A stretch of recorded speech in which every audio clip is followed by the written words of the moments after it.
Alright, we're back with this very, very fun piece. Anyone who's been following for over 6 months might recognise it, so pretty fun to be back on it. I've kept it in storage. It's already framed. You can't see the frame, I've got it taped up so the thick paint doesn't affect it. And now it's time to throw some more paint on it. Guys, I'm also very sorry. My lunch went on longer than it should have, but I'm back. It was a long lunch. Naughty, naughty long lunch. Late to my own pool party. But as you can see, we've got this lovely canvas here. We've got the water right there. I'm already sniffling. That water is cold. That water is cold. But that's okay. But I don't mind it. I don't mind at all. Seems like at times we fight. Alright guys, welcome on in, welcome on in. If you've seen this piece before, you've probably missed it as much as I have. Lani, welcome on into the pool party. Right, I'm Seb Gower, and this right here is me sniffling and having a pool party. I appreciate you being here, appreciate you hanging out with me, excuse the loud noises. Thank you very much. Thank you for being here. Thank you for hanging out with me. And we are going to paint this giant picture of sheep. Why sheep? What's the story behind this? This is New Zealand, and I was painting this the same time as a news article was coming out about me being a New Zealand painter. So, we're here in New Zealand. We're painting two sheep. Technically a sheep and a lamb. We're right beside a pool, and thus the name Pool Party. William Stork, welcome on in. Good to have you here. Shelby's just made me a delicious coffee, because I am the luckiest man on planet Earth, with the most lovely partner and lovely daughter. Look at this, look at this. Can you see that, guys? This is a filter coffee. Look at the crema on that. Look at that. Get yourself a partner who makes coffee like that, and you'll be okay. You'll be okay. Right. Oh, zing zing, baby. All right. We got two colors. Ooh, actually. Clean off this plate. I've got two plates here. And I'm going to make it fun, because we like having fun here. We had our serious paint this morning, and now we're just kidding around. We're just playing around. I'm going to grab on this tray. I'm going to grab on this tray some red. Ooh. 1 and 2. Very different palettes. Very different palettes. Guys, it's going up to a vote, you absolute legends. Hey, I'm doing fantastically. Welcome on in. Firefighter of 14.5 years. Pleasure to see you. You absolute legend. Thank you so much for everything you've done for society, wherever that is in the world. We are lucky to have you. You absolute legend. Okay, coming on in. Bang, quick poll. Here is what we're polling for. On one plate, we have our Joanne Brilliant and red. And on our other plate, we've got phthalo blue and ultramarine blue. So red means red, blue means blue. Cry face is our blue side. Smiley face is our red side. Are we kicking off on our sheep with red or blue? Red, red or blue? Tell me, tell you, tell me and you. We'll just tilt it towards the painting just a little bit more. There we go. We're into the center there. Sweet. We got 4 votes for the red plate, 6 votes for the blue plate. It's anyone's game right now. I don't know where we're going. You guys will tell me. 7 on blue, 5 on red, 7 on the blue plate, 5 on the red plate. It's tied up here tonight. Anyone can take it. Anyone can take it. Who's it going to be? 7 on the red plate, 8 on the blue plate, 9 for blue. 9 for blue, but still sitting on 8 for red, 11 on the blue front. We got more votes on the blue. 11 plays 9, 11 plays 10, 13. 13 plays 10. 10 on the red front, 13 on the blue front. 13 going for the win, 8 seconds left, anyone's game, 16 for blue and 10 for red. 10 for red, are we going to switch it over here tonight? 2 more seconds left and 16 for blue. Takes it out. And it takes it out of me. All right. Sorry, red plate. You might win the vote later on. Until then, you'll wait patiently. Right, next thing to do, we're going to grab some painting medium.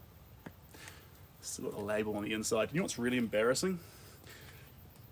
When you start a painting set and plan to get your binder medium and the lid's on so tight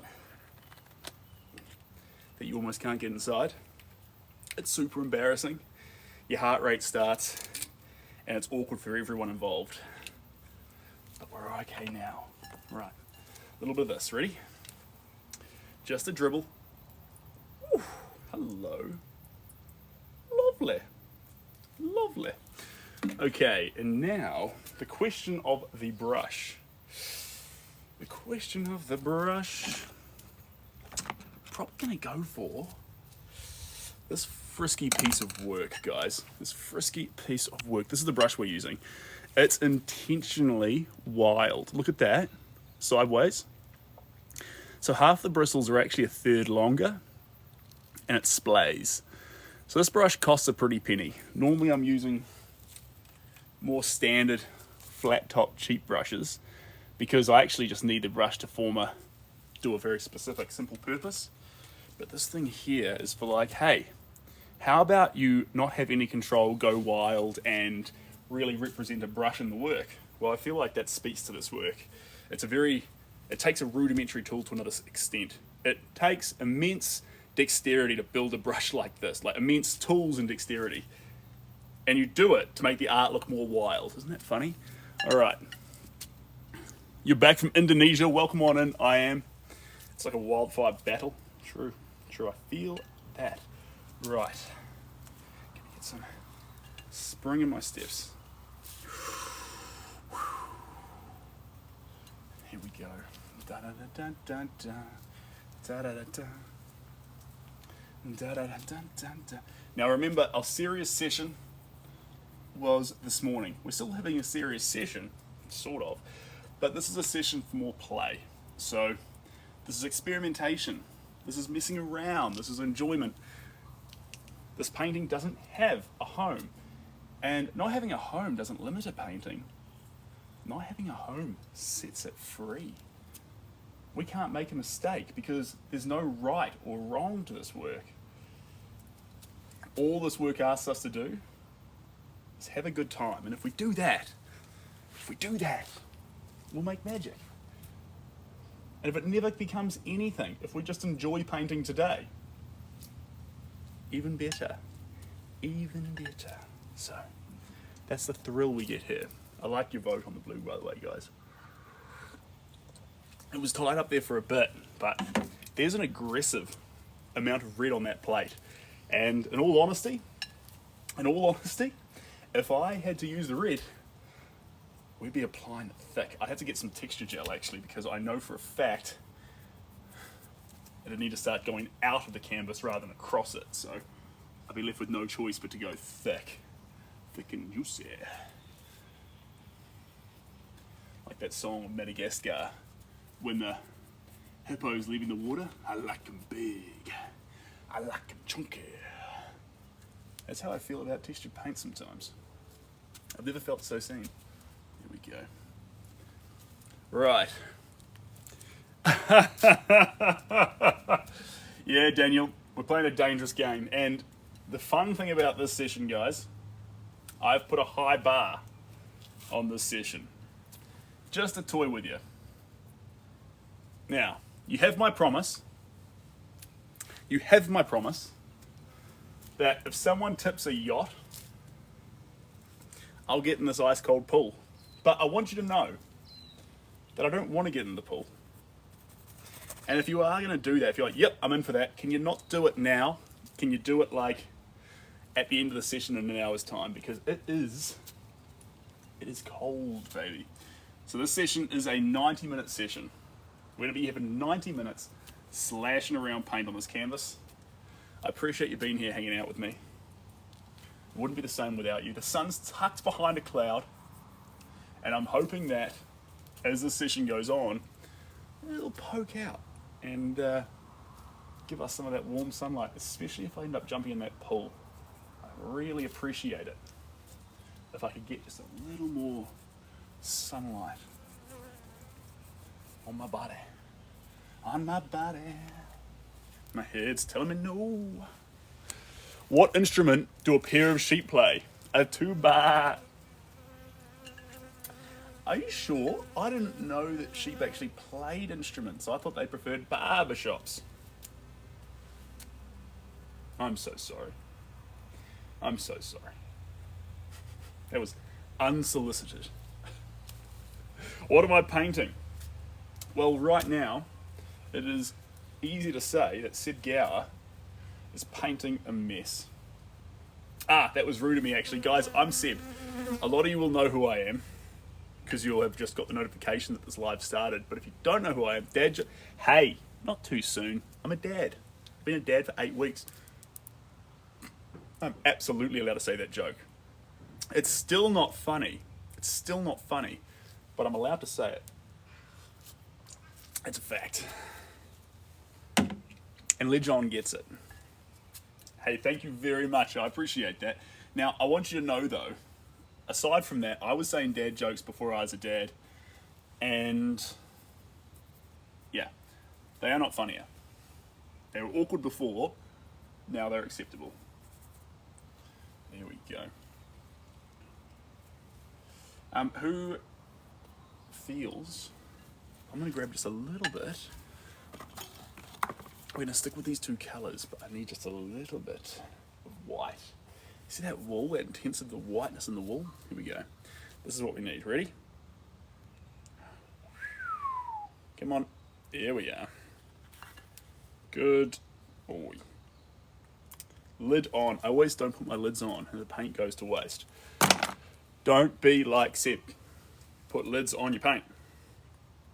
It is wasteful on your resources to behave as ridiculously as Sid Gower and leave paint out without lids on so it goes stale. We can be better. We should be better. We must be better. Oh. We must be better. Thanks, guys. I appreciate that. It's a baby girl, a gorgeous, healthy baby girl. I couldn't ask for more on the face of the planet. She helps me with my emails. She helps me with painting sometimes. What do you think? And she looks at it and goes, and I'm like, are you saying you don't like it? It makes you emotional? Are you trying to poop right now? Okay. I think that means one more layer. Let's do one more. That's the conversations.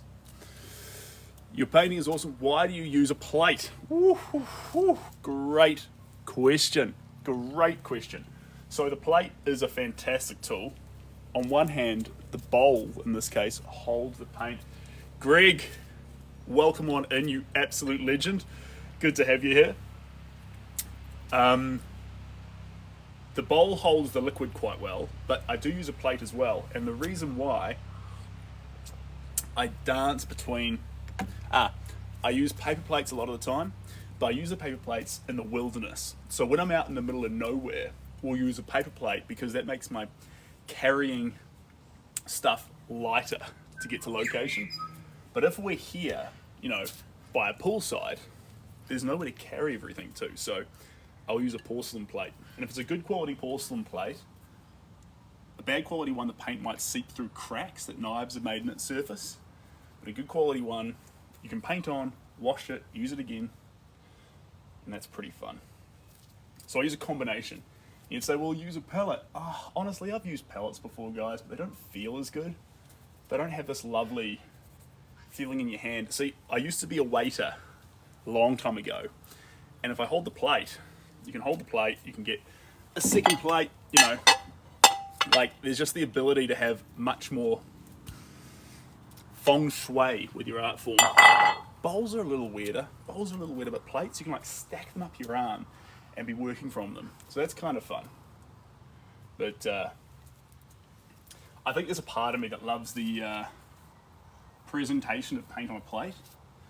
Palettes never really did it for me. They still don't. Coming on through here, it is a painting of a sheep. It's a sheep, two wild, messy sheep. Thank you for joining as we paint this ridiculously messy piece of artwork. As the sun hits it, you're going to see all the colours in it as well, which will be really fun. And Jay Smith, welcome on in. Probably been here from the start, but I see you there. I hope you're healthy, hope you're happy. You love the colours? Well, you hold fire. You amazing individual on planet Earth. You're going to help me choose the next colour. It's going to be a toss-up between the red plate and a new plate. But right now, our job is the blues. I guess that's why they call it the blues. Time on my hands would be time spent with you, laughing like children, living like lovers, rolling like, man, I want to go to an Elton John house party. What a guy. Imagine a guy like that. Imagine in the middle of a house party, he's like, hey guys, pause the music.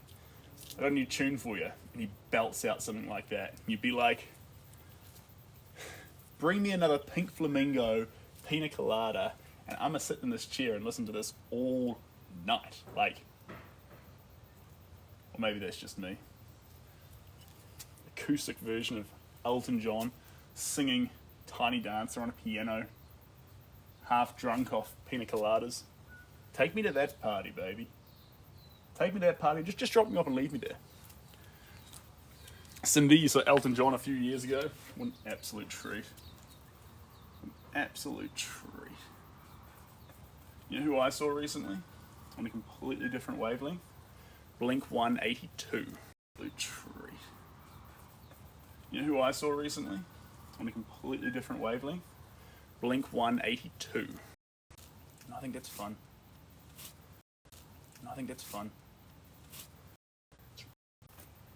Soon, big. Let's see if it gets it back. Unstable connection. One more time. Lost connection. We're going to come back. Do we have connection there? I think we have connection here. So we have a rock in our way now, which is totally okay. I'll move this here. Toity. Lay that down so it's out of the way. And we're going to bring the artwork, which is actually works to our favour a fair bit, because if we bring the artwork over here, it's going to be in the light. I like what you've done here, team. I like what you've done here. How's that? There we go. There's our messy canvas with our two sheep. Now I'm right here. That'll look fine. Got a rock here, but we'll work with the rock. It'll be okay. And now I need to bring my things over. So you've got connection, guys. Can you see clearly? Is the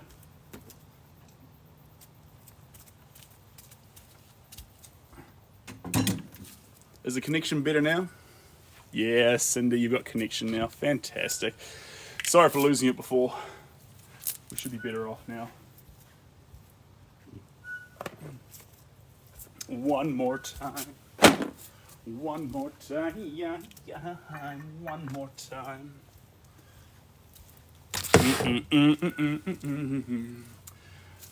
All right, team. Cindy, we're by a pool. We're by a pool. We're in Tauranga. It's a fun time to be alive. The picture right now pretty much covers up the entire landscape. So I wonder if I put you back a little bit. Do you mind being put back a wee bit, team? And then I'm going to spin this ever so slightly. We want it there. That's where we want it. And that's our scene. Okay. All right. What's our next color going to be?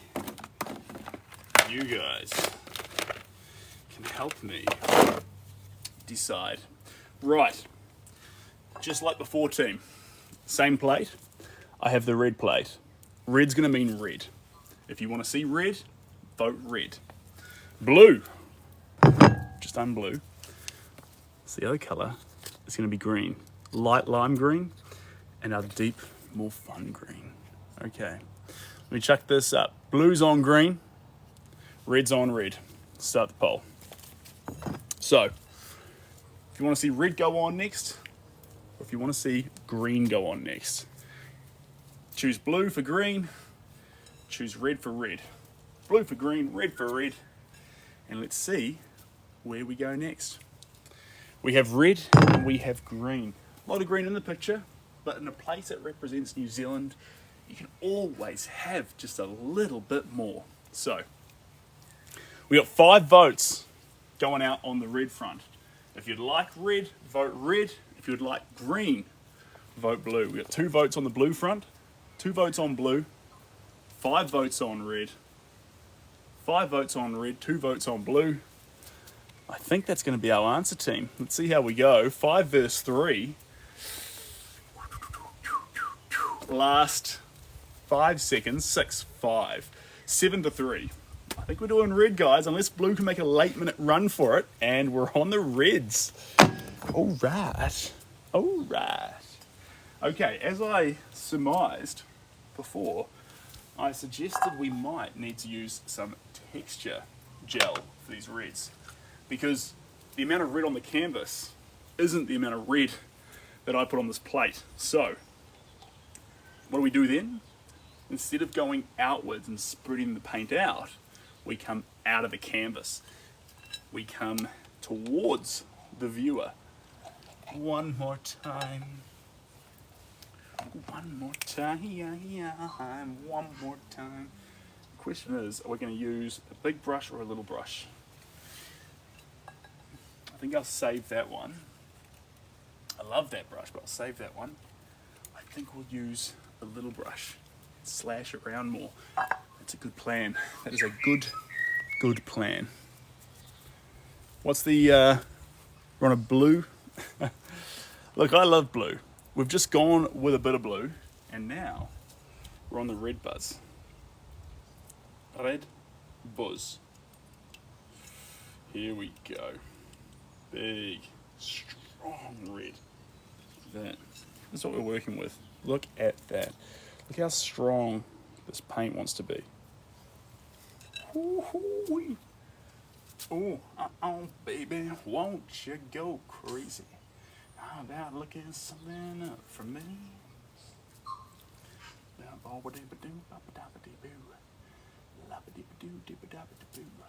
Alright, come on, red. I'm going to sit on this rock like a mermaid for a moment in this far corner.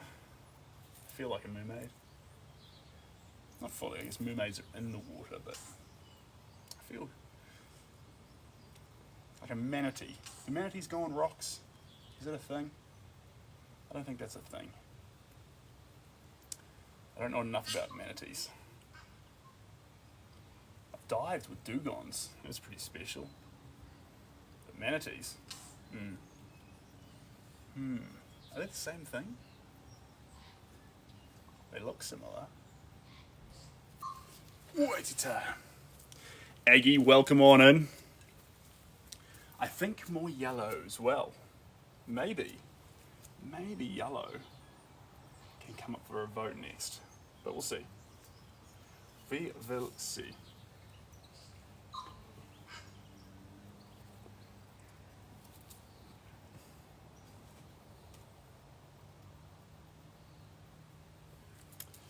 One more time. One more time, yeah, yeah, one more time.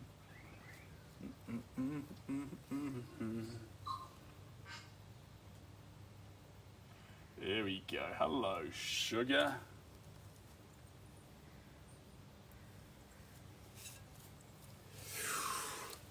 Cheers, Aggie. I appreciate that. Ooh, listen to that bird.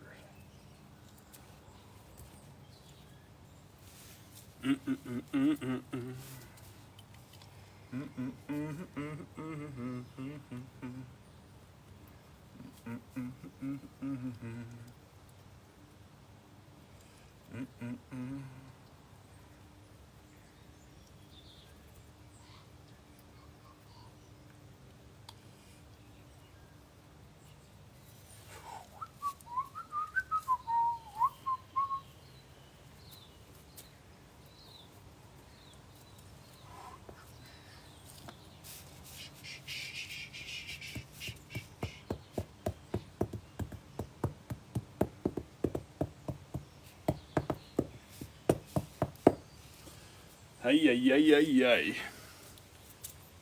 Hey, Fitness Mojo. Welcome on in. Welcome on in. I think, I have an interesting series of options for us, actually. We've got some absolutely funky options between two things. Instead of doing colours on this next one, how do you guys feel if we include the option of texture?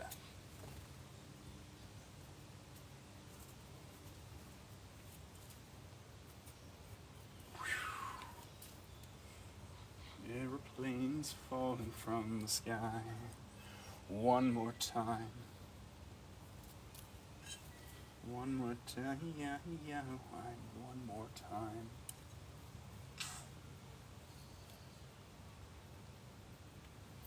Right, team. Righty tighty. What we're going to do now is we've got two options. Two good options. We got a request for yellow. So one option is going to be yellow medium. This is a very expensive kind of yellow. It's Series 4, so it costs 4 times as much as white. Or I have a pottle here of something pretty interesting. You guys haven't seen this used before. This is called fiber paste.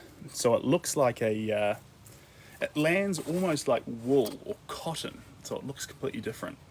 So fiber paste or yellow. Now the fiber paste is going to get spliced with white. So we can either add a bunch of fluffy wool to our sheep's. No, it's just sheep. Thank you. You're beautiful sounding, but it was distracting. Now, we can add fluffy wool to our sheep, or we can add yellow to our sheep. So, yellow, embellish these two sheep in sunlight, or wool, make these sheep thicker. Do we want these sheep to glow, or do we want these sheep to be fluffy?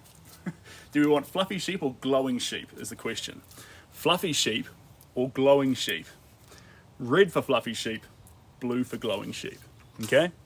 Red for fluffy sheep and blue for glowing sheep. If you want sheep glowing in yellow sunlight, go for blue.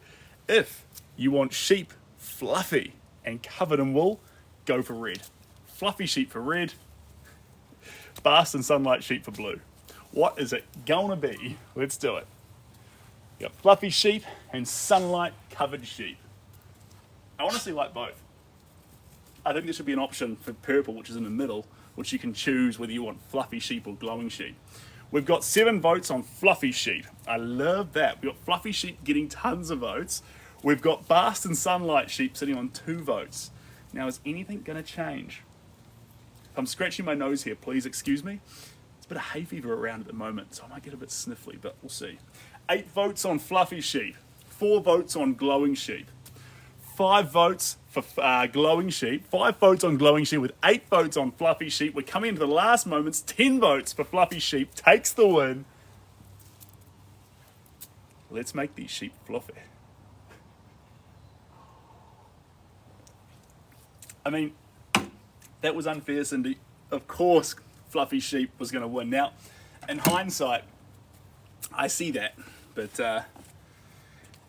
at the time, when I was doing it, it seemed like a sensible competition.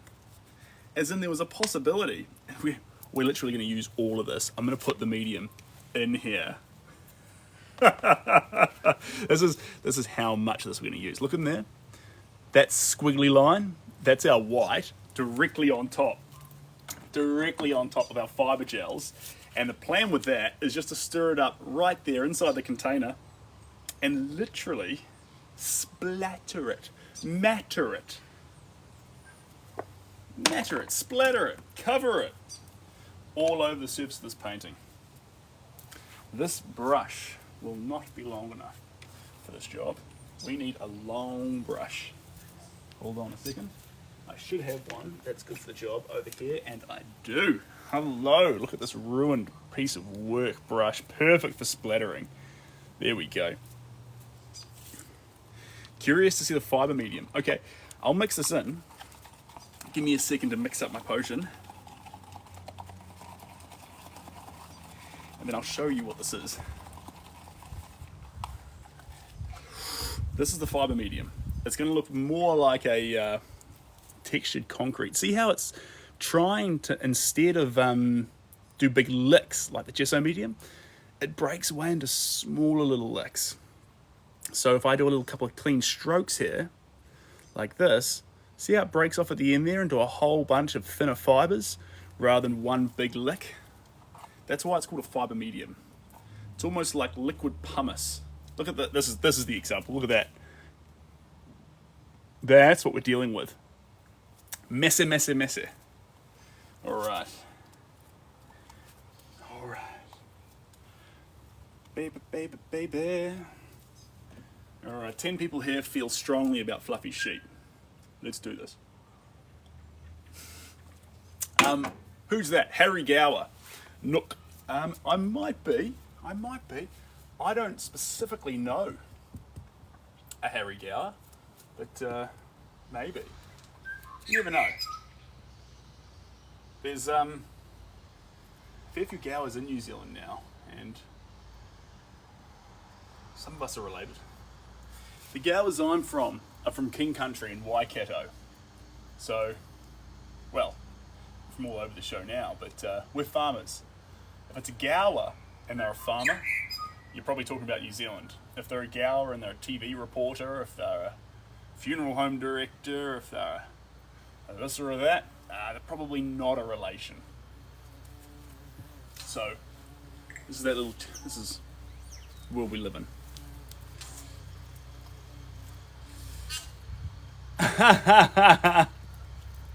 Well, I like your niece's style. Good to know that I've got that childish instinct still abundant. Oh, no, Buzzy Bee, no. If you stung my neck, that wouldn't have been fun. Appreciate you making honey, but don't fly into me.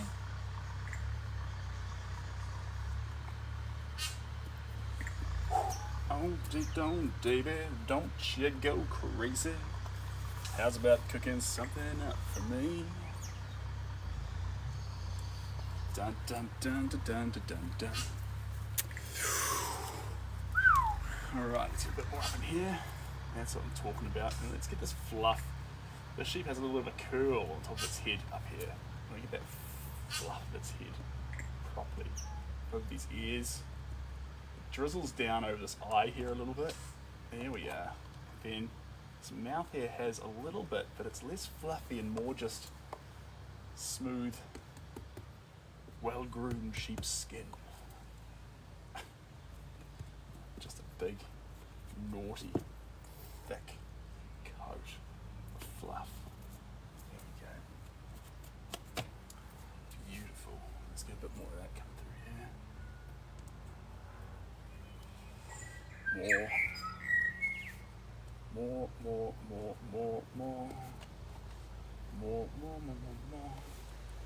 Individual peaks in abundance. Now with the sheep here, We're going to do smaller strokes because the sheep's coat on this lamb, the lamb coat, is finer. It's not as woolly as a sheep, but he's still fluffy. And so since he's fluffy, we don't do longer strokes, we do dabs. And that gives that smaller bumblebee. It's not real colours. Please, please, please, please, please, please. When bumblebees sting me, I swell up so badly, guys. I don't need this in my life. I don't need this. Bumblebee, please. I actually just had the first 5 days off of a new school. We moved to Tauranga because the bumblebee bit the back of my heel. My foot swelled up so much I couldn't walk on it. I spent 3 days with it in ice. Great start to the school year. Why is the sheep red? Well, there's going to be an abundance of colours that make the sheep a sheep. But right now, we chose red as a team. We thought, let's think of 2 colours we could use, blue and red. I think actually, if anything, there's more blue on the sheep than red. And if you think like that, that actually there's more blue here. Why is the blue on the sheep? And if you're going to use blue and red, I'm with Cindy. Why isn't there yellow on the sheep? So, when we draw a sheep should just be white. White like wool and nothing else. Because that would be correct. Realism. And there's no other way to paint. Only realism exists. If you're not trying to copy what a camera can do, you're wasting your time as an artist. I would convert that to, if you're trying to copy what a camera can do, maybe painting's not the right solution. But if you're trying to come up with something fresh and new and frisky, that feels human, that feels organic and fun, maybe painting's for you. The freedom you have in painting's unparalleled in most other mediums. Your ability to lose yourself in something that's very, very wild, primal. And the ability to do that, the ability to do that is something that should never go undervalued. Hello, Waylon. I'm doing fantastically. Welcome on in. How long does a painting like this take to fully dry? My vote would have been pink. Welcome on in, pink. Good to have you here. Long time, no see. And your vote would have been, This painting will take about, that's right, to touch dry, only about 2 or 3 days. But to actually get fully dry, to the point you think, oh, okay, we can internationally ship this now, you're definitely looking down the barrel of about 2 or 3 weeks. Definitely. So, different sheep are different. Different paintings are different, but sheep as well. You don't, baby. Oh, hey there. I was about picking something up for me.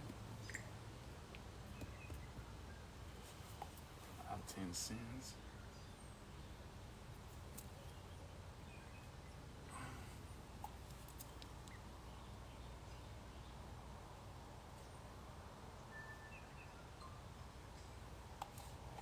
There we go.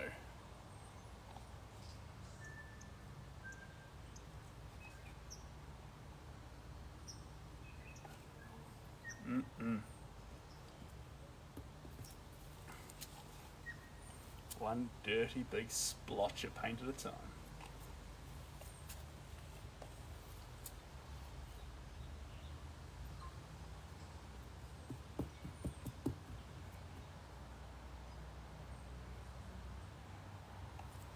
There we go.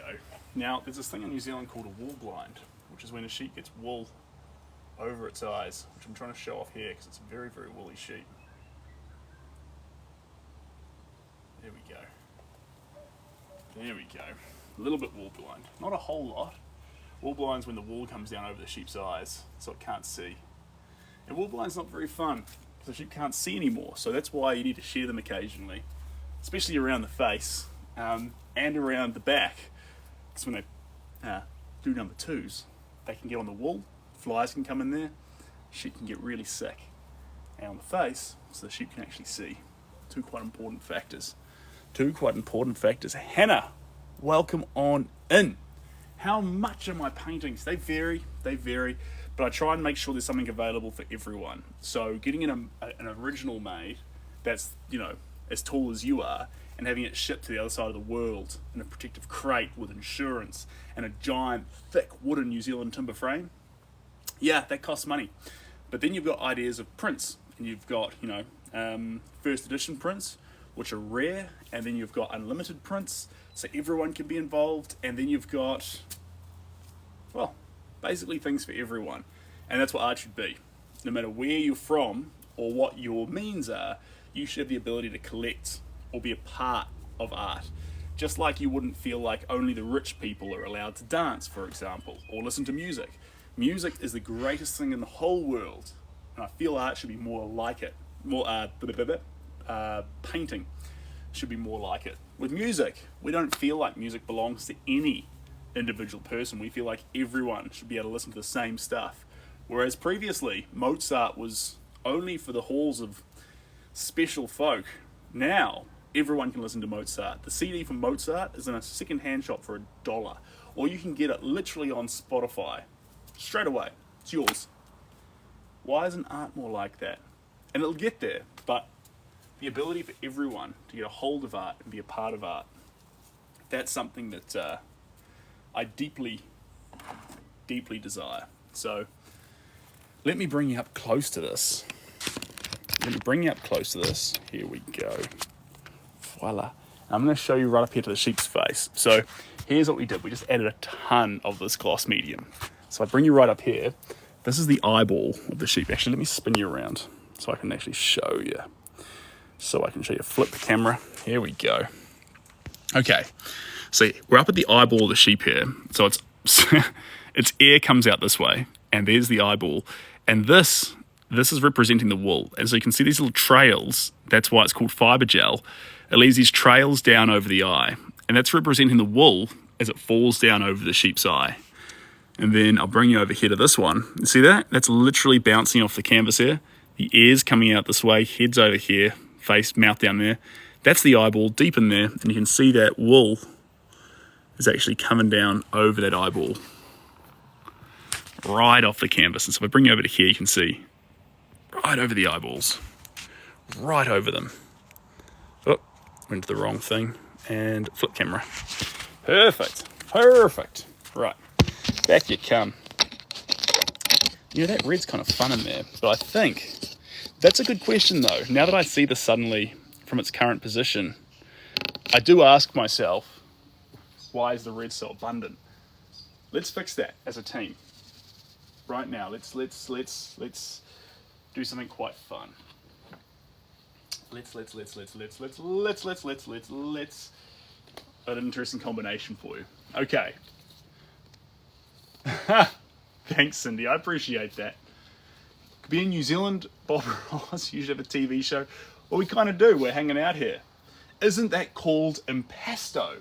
Yes, impasto is a fancy word for texture. Just like you could call this plein air painting. In plein air painting, which sounds suspiciously like in plein air painting or outdoor painting. So we can get caught on these things. Do it faster. Sorry. Okay, guys, here we go. We've got red violet. You saw this color earlier today. Voila. There we go. This is the red violet. So this is going to be the red option. Can I give you a price range if you stay in New Zealand? If you're in New Zealand, you won't have shipping costs or protective crates unless you're in the South Island. No, there's still a protective crate, but shipping gets way down. Whereas it's to go to around New Zealand, I think it's only about 400 to ship within New Zealand. That's New Zealand as well. So if you're in New Zealand, $250 US, pretty cheap. And then originals can range anywhere from above 10,000 all the way down to just above 2,000. And then prints, the prints can be quite expensive in New Zealand, only because they ship all the way from London. So there's the oldest mill in the world in London that makes the paper, and then they get made in London via a technique called, they call it, I always pronounce this wrong, but it's a technique that rather than just printing, it sprays onto the paper, and so it captures fine art qualities much better. And so those get made all over in London, and then it comes here to New Zealand. So that's why the prints can actually, you can think, whew, that as well. But I'm looking at getting some New Zealand merch to actually make something more available for you guys here. Here, hold on 1 second. This here. Sorry, Eric, I know I said I was going to go faster, and then I didn't. This is our other colour. This is what's representing for blue. This, if I just get a little bit out of the top, come on, come on. This is Naples yellow. Can you see that? That's Naples yellow. Okay. So, the question is, Hannah, the question is, do we have red violet or do we have Naples yellow? Hannah, I think you're inquiring more from a business perspective, and you are welcome to reach out to me via email. In terms of that, do people buy it? A lot of these works, except for this crazy, silly piece, are commissions. So a lot of the time they head over to America, Canada, Europe. But this one here, this is my own silly little concoction. I remember back about half a year ago when I started this piece, people were saying, you know, how much to buy it, because it's cheap and it's fun. But I said, no, can't leave the studio yet. It's not ready. It's got a frame around it that's white, but the frame's quite thin. And I think I'm going to swap that out for a thicker frame, because I didn't envisage originally the texture going this far. Sorry. Back to the colours. Okay, come in. Here we go. Poll and vote. Quick poll. Okay, so that red colour I showed you before, we're going for that one, which is a purpley tone, purpley reddish, or light yellow. Purpley red, light yellow. Red for red, purple for red, or blue for Naples yellow. Let's go. This one's the red one, this one's the blue one. Do you want red? Do you want blue? Do you want to see more of this crazy, wild, purpley colour on the sheep, or do you want to see some soft yellow light on the sheep? This one here will bring realism subtly into the work, and this one here will send it into a crazy spiritual kaleidoscope of a dream. Neither place is a wrong place to go to. We can do whatever we like here. We've got 11 votes for going towards this yellowy colour. We want that yellow in the work, and we've got 6 votes for crazy purpley red. 8 votes on crazy purpley red, but 12 votes sitting here on yellow. Will red win or will yellow win? 8 plays 14. We seem to like the yellow vibe. We're sitting here waiting. 8 plays 14. 8 plays 14. Thank you very much, Eric. I feel like I'm at a stock show auctioning off animals, cows or whatever. 12 plays 17. 12 on the red plays 17 on the yellow. We have our winner. We are using this delightful shade of yellow. You know when they do those auctions, when they like have horses or cows come out and things, and there's a guy in the big cowboy hat, and he's like, $10, $20, hey, $50, kind of feels like that when you put that thing on me. But, here we go.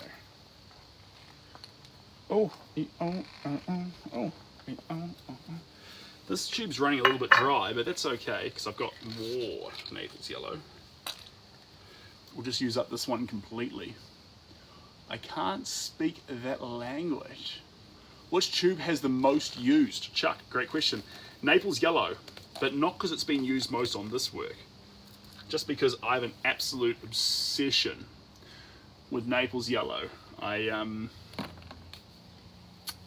love going on art history bender here. I love French Impressionism, and that had Naples yellow, when he got introduced to these French Impressionist painters, had a profound impact on how they design their colour compositions in their works. Now, we now have a huge selection of colours available to us, but the potency of Naples yellow and its effect that it can have on the art that you make is still very pronounced. And so I still play around a lot with Naples yellow. I just love it. I love Naples yellow. You'd be like, cut the obsession with the Naples yellow. What's up with this guy and liking it? Colour. Look up history of Naples yellow. You'll get excited too, maybe. All right. We're on a very, very different palette. This one here, we've got a little bit of liquid on top of our Naples in our first little tub. Let's go. Let's go. No, this isn't my yard. This is Tauranga. This is Tauranga. So I'm from Auckland. And in Auckland, in Auckland, I live by North Auckland. Amazing place. Beautiful. Beautiful. There's beaches and national parks and wonderful, wonderful resources. Best place to start a family, if you ask me. There we go.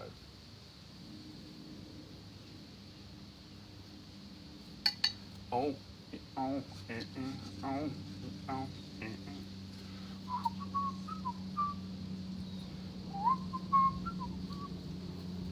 There we go.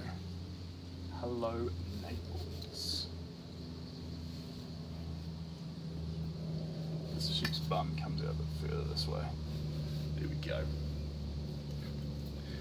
Random person. Do I have a family? I look quite young. I am 31 years old. 31 years old, and I have a wonderful partner and an amazing, beautiful daughter. So that's fun. Can we see the painting from a distance real quick? Of course you can. Of course you can. I'll tell you what, let me just smash out a bit more of this Naples yellow, and we'll do a perspective shot. That sun's dipped behind the clouds, which is fun, which makes it extra cold here. There we go. Beautiful. Okay, circle around this little sheepy. We're almost out of this beautiful colour that we've got. It's a lovely, lovely tone. It's pretty fun. Wow. Combining it nicely too with the intensity of the reds. Really bringing them into line actually.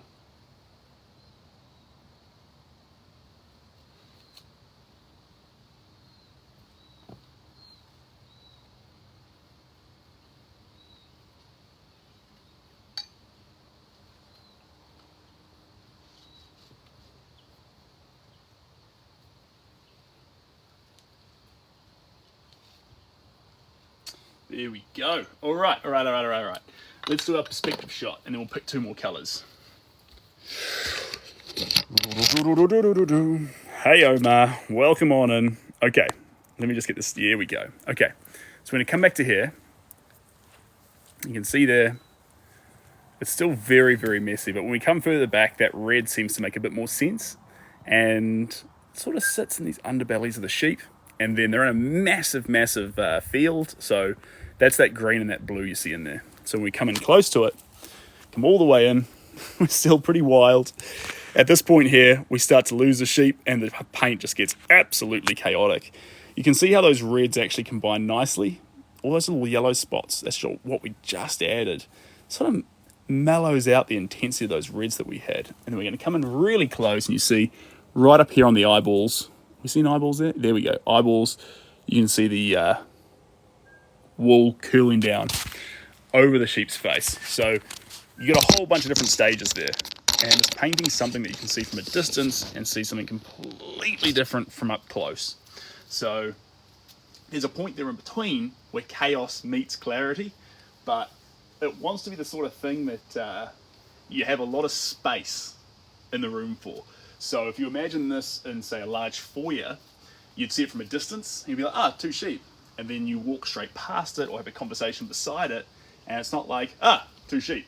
It's like, oh yeah, it's just wild paint. It's a piece of artwork. So you've got that differentiation. I usually find with portraits, when a portrait's beautiful and painted, very, very, beautiful realism and looks so like, pristine with gradients and whatnot, you stand beside it, it feels uncomfortable, like its eyes are on you.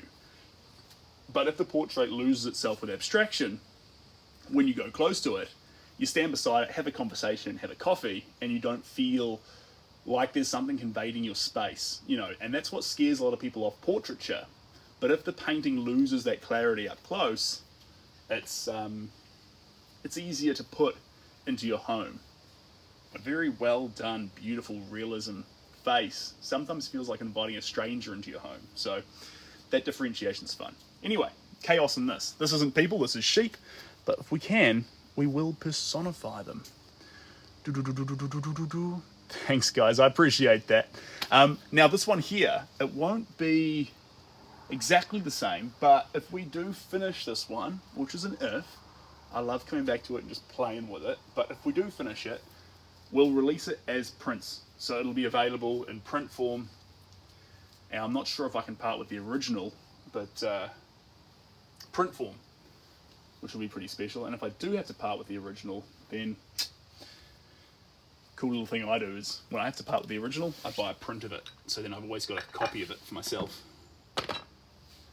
If you're an artist or a creative and you don't sell prints, I definitely recommend it, because if you sell prints, you can buy the prints, and if you buy the prints, you can permanently have work that has already left your studio, and I think that's pretty special, because I don't like it when work leaves my studio. It doesn't. I like to keep it, but that's not always a possibility. It's not always something you can do. So anyway, right, the next color.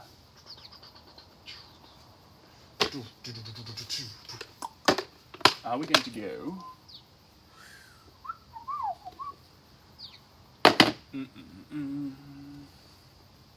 Dun, dun, dun, dun, dun. Right. Two options. Pale blue or pale green. Pale blue or pale green. Hey Mike, welcome on in. Mike here just in time to select colours. Glynis, where do you get your prints developed set? Yeah, these prints I get because I get the print, because I like to keep the prints. For me, I like to buy prints of the artwork I sell so I can actually remember it, in all its glory. I get them made really, really nicely. You don't have to copy that. But I get them made on ancient, I can't pronounce the word, but ancient German paper from the oldest mill in the world in London. That's incredible. It's so tactile and velvety. And then I get the archival ink, will last for over 100 years. And it's a technique where they spray it on, so it's really good for fine art. You do all that stuff. Funny you said, you do all that stuff, and that means that the print itself is as close to the original as humanly possible. But if you're doing them to sell, and mass produce them, you don't have to go to that extent. I do that because it's the kind of thing that I want in my own home, so I want it to be as pristine and to remind me of the original as much as possible. So long story short, they get made in London. Sorry, coming on up here. We're going to do the vote here. So this time, blue is going to mean blue. And where's the thing? Poll and vote. And green is going to mean green. But remember, it's pale blue and pale green. And while we're voting on that, I'm going to sunscreen up my face. Right. Blue for blue. Cry face for blue. Smiley face for green. Cry face for blue, smiley face for green. If you want to cry, go blue. If you want to smile, go green.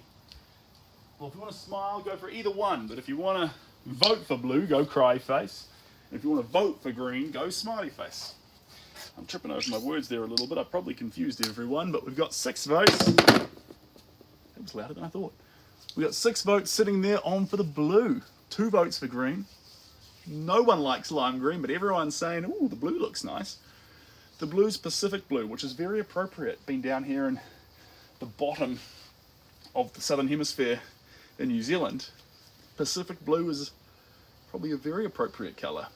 Pacific blue on 8 votes. Lime green on 4 votes. People are liking the blue vibe.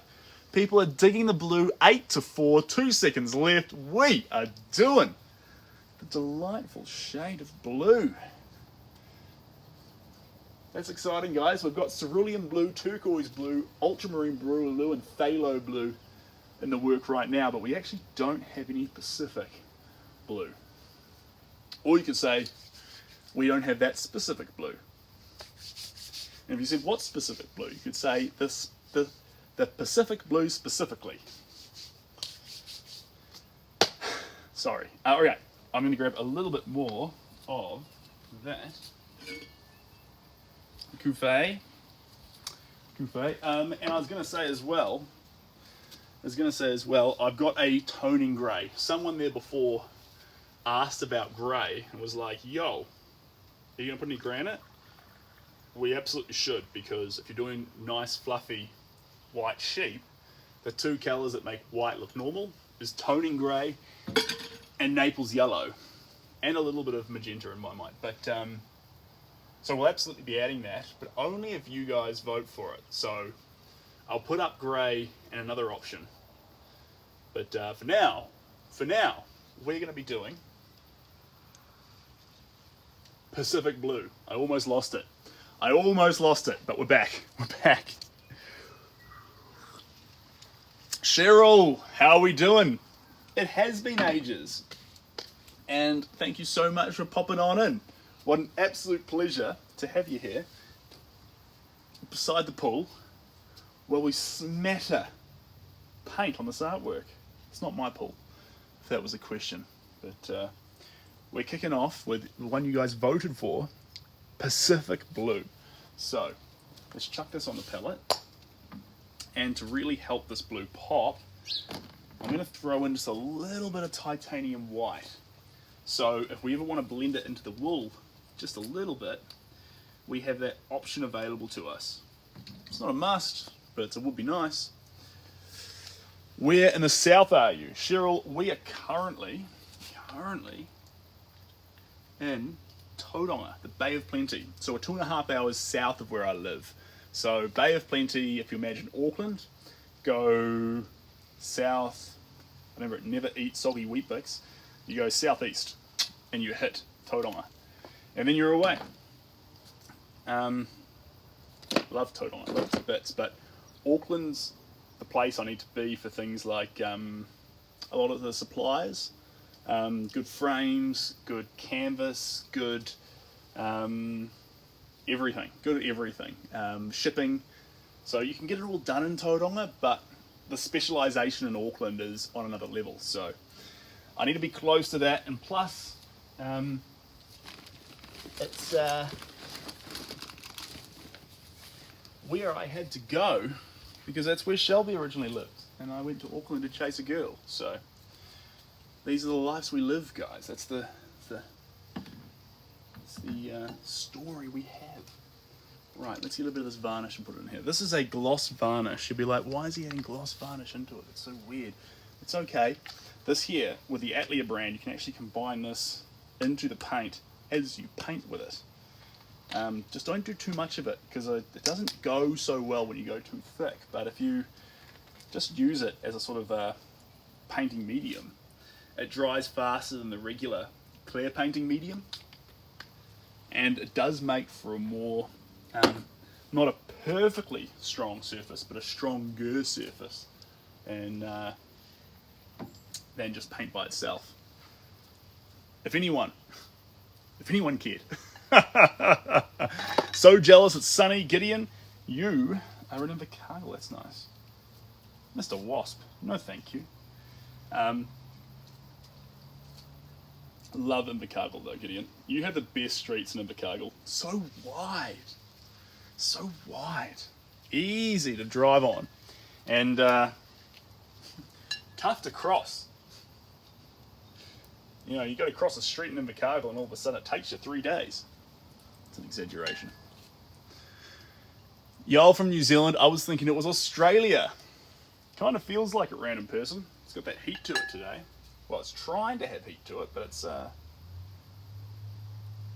dabbling away just a wee bit. There we go. There we go.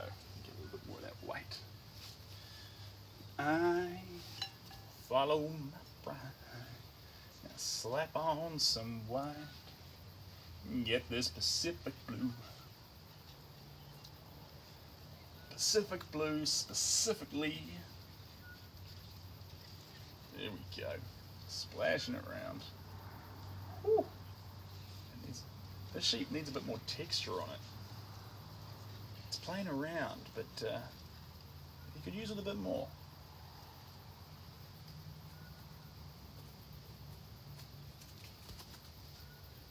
There we go. My sheep are white. Huh. You sure? Are they New Zealand sheep? I typically find when I see my sheep here in New Zealand, they've got a whole bunch of crimson red and then a bunch of like ultra royal purple with a bit of Joanne Brilliant, Pacific blue, phthalo blue, and a little bit of ultramarine blue.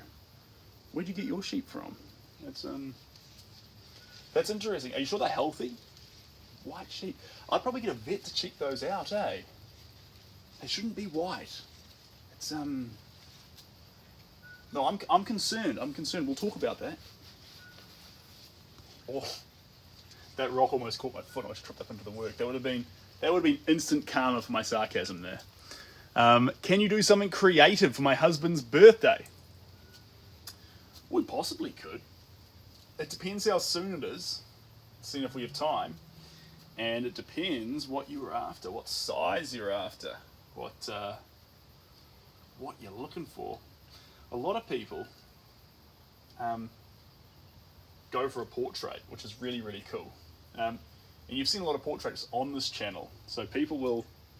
The reason why a portrait in this style is kind of fun is it doesn't feel, when you're up close to it, like an aggressive sort of, this is my face kind of move. You can see it from across the room and be like, oh, that's David.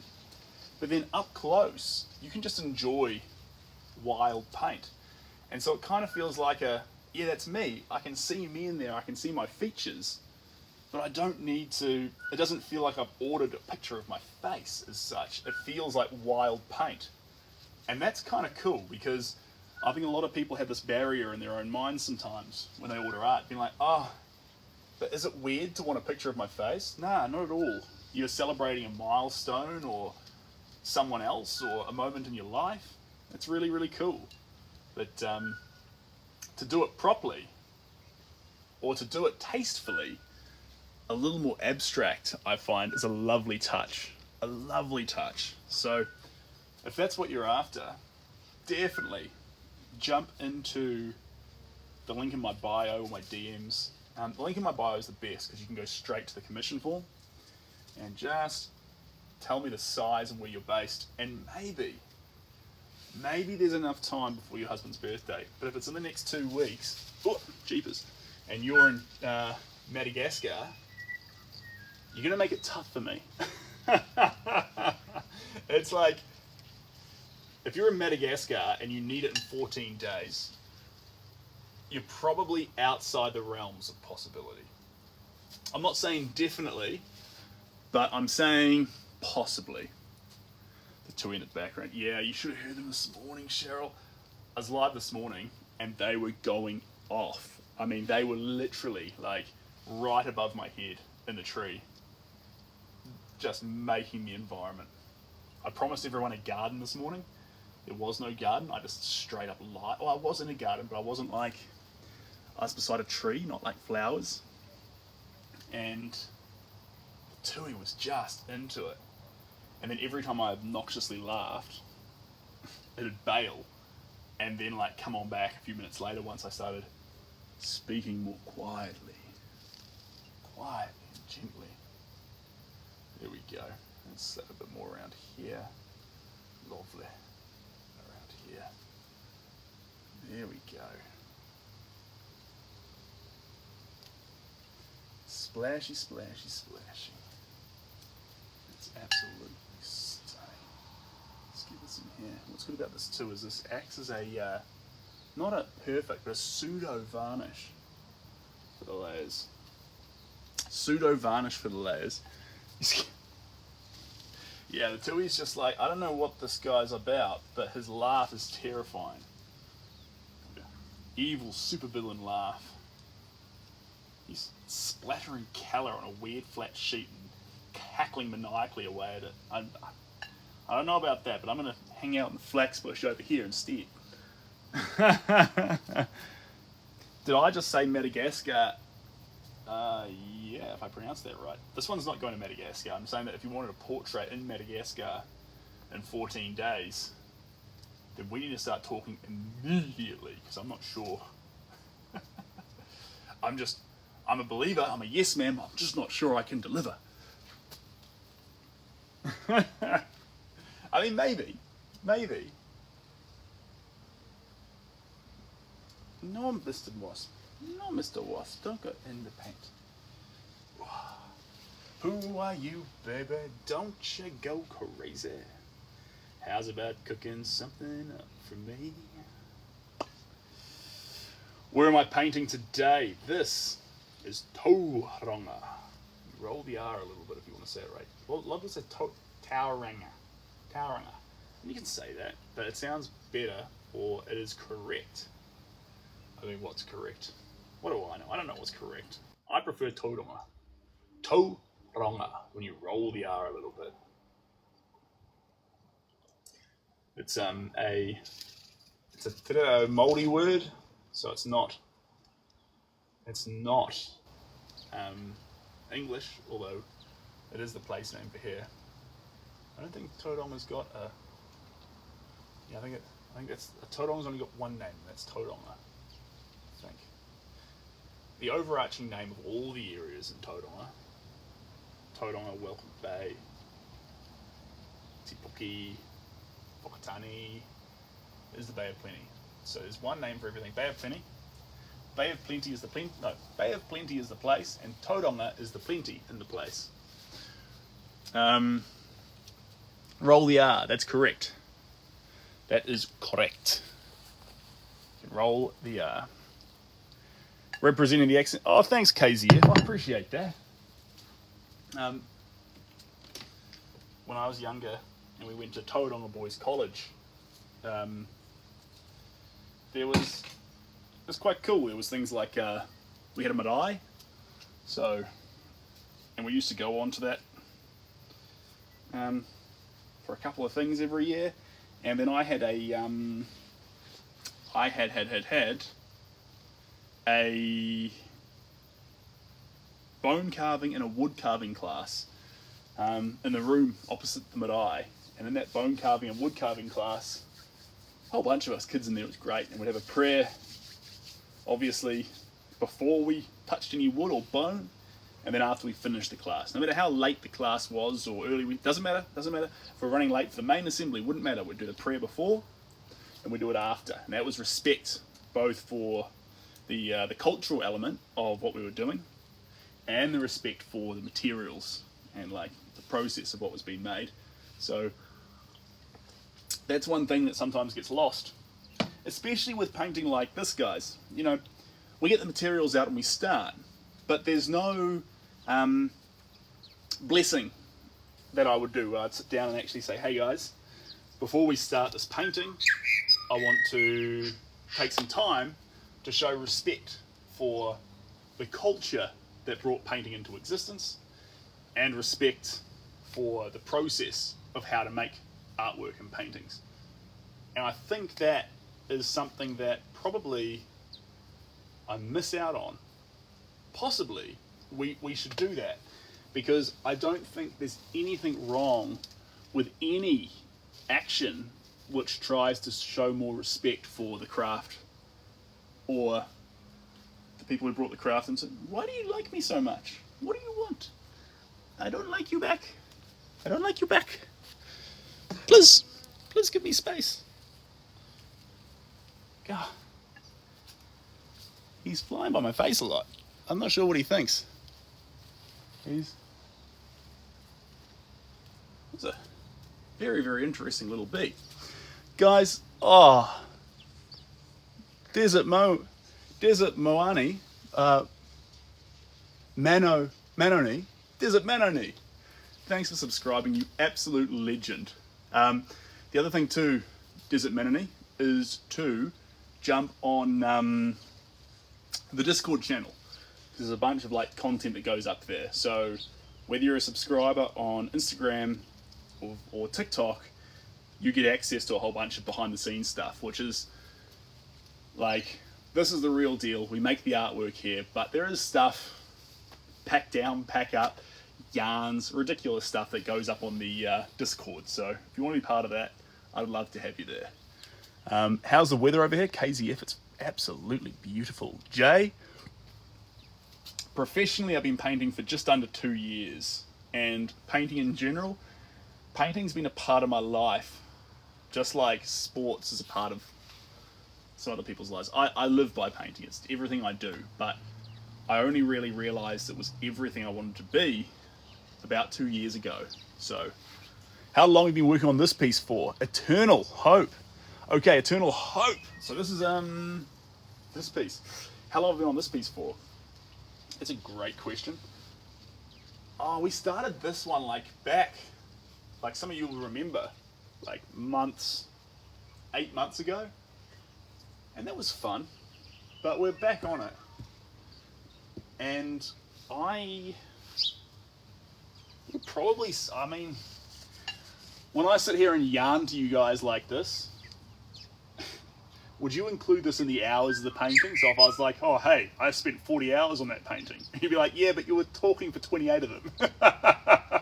So would you say, so if I was yarning here and we did a session for 2 hours, would you say it was 2 hours with the behaviour I've shown you so far, or would you actually take a fourth of that time? Because those are two very different questions. And since that's definitely a factor with this piece, I think time is an unfair element in it. Like, imagine if a plumber or a builder yarned as much as I do to you guys right now, and then sent a quote for the entire live session. Like, I would feel hard done by.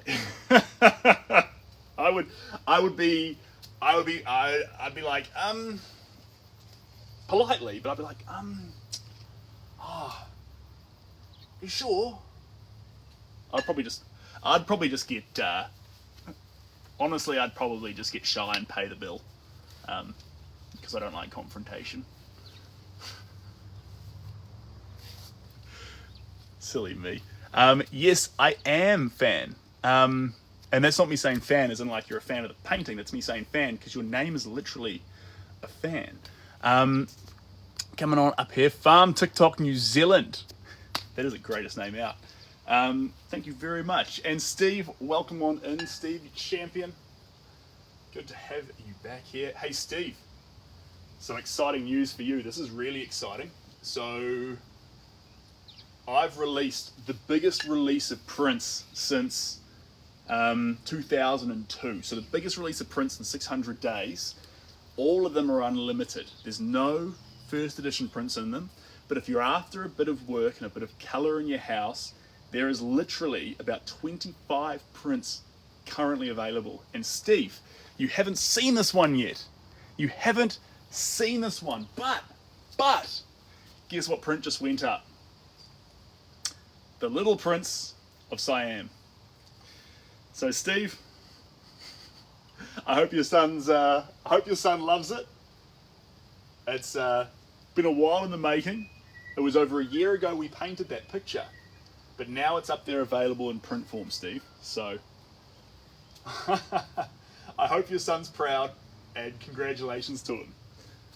So that's pretty fun. And if you were after any work, guys, a lot of the work that's been down for a while, like Rooster Tail, the big water skiing pictures and things like that, they're up there, they're available. They anywhere in the world that you want them. These prints, yeah, I love them to bits.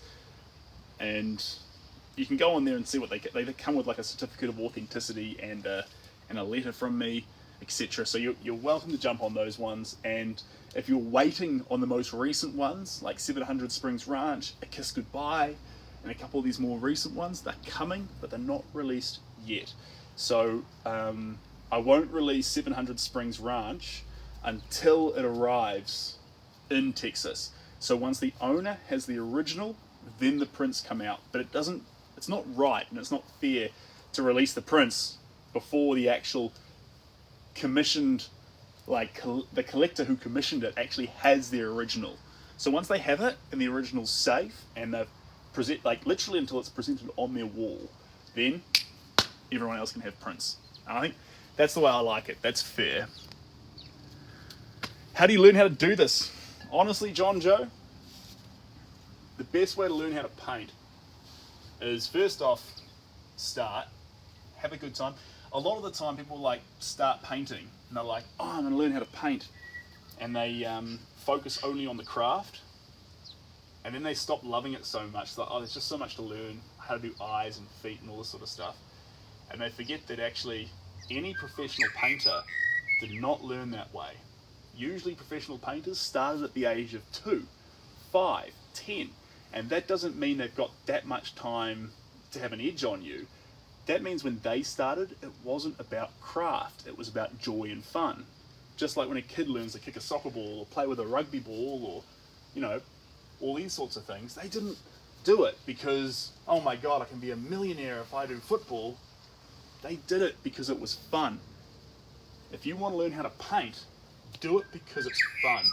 And if you do it because it's fun, like a child, you'll form a connection with it. And the craft element, how to do eyes, how to use paint, how to set up canvases, blah, blah, the list goes on. You'll get the hang of that. You can teach anyone the hard skills. But I can't teach you how to have fun. And if you forgot how to have fun, that's the most dangerous thing to your craft that could possibly happen to you. So, if you're sitting there in front of a canvas, I don't care if it looks like an absolute mess. If you know how to have a good time, you have an edge, literally, over, like, I'm going to say this outlandishly, 75% of professional artists, if you're having fun making your art, you have an edge over all of them. Because so many people are making art and despising themselves, and that's okay. But art doesn't need to be made in a torturous way. Art can be made with joy and happiness. Even Van Gogh, who sacrificed himself at the end of his artistic journey, when he was making his art, that was the only time he was truly happy. So, you don't need to make art from pain. Art can come from abundant joy. Don't let anyone tell you otherwise. The biggest red flag in professional art is when an artist tells you that art can only come from sacrifice. No. That's dangerous thinking.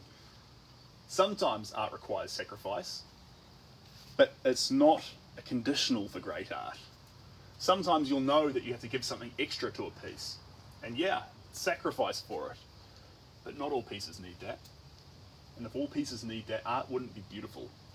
Art's beautiful because it's always a little bit different, but art's beautiful because you can see love and passion behind paint.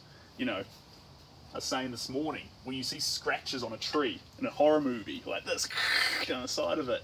If you're here for this yarn, I'm so sorry, hear it twice, but scratches on a tree, it reminds you of a horror movie and you're like, oh, something big and scary's around here somewhere, and it puts a fear inside you. You feel fear from the horror movie just by seeing those scratch marks.